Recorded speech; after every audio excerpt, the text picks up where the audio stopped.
So here I got the 02, the micron. I was going to use the nano. Well, I was trying to use it. Let's see. Oh yeah, there we go. Let's do it in this hand here. Kind of go back to what I had been doing, what I thought I had been doing with the nano. So you can see maybe the difference in the thicknesses, and maybe the 3 would have been fine.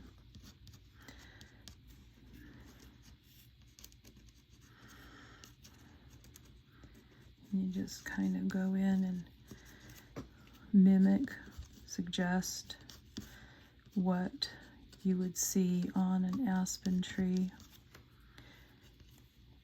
And on the verge of getting too much details in there, and I feel like my hand's in the way here. I'm trying to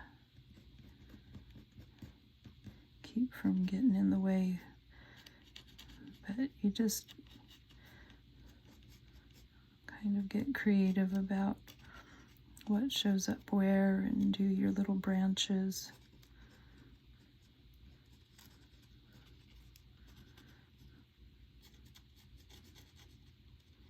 And move so that you're not just doing one side. I feel like this hand's just in the way of the camera, but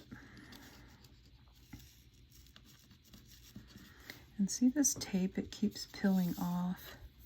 So I think I'll just go ahead and peel it because I don't think I'm doing much more in the watercolor at this point, just some details. So if you pull your tape back at an angle like that, it's less likely to rip your paper, which is also, oh, see, it bled under that part. It's less likely to stick with this tape anyway or tear your paper, but even so, you should still pull it back at an angle and see, for the most part, except for where it leaked through, you get this lovely edge.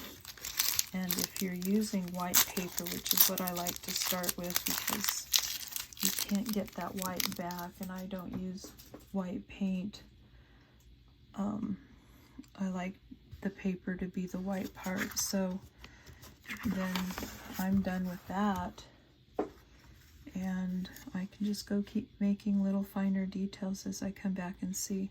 I'm trying to decide if I want to define a mountain back here. I'm kind of pleased with how it's looking right now. I'm not sure I want to make any changes. What do you think? What would you do?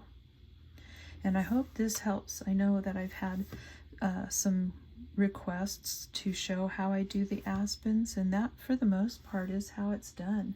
If you have any questions or comments, let me know. Thanks. Bless.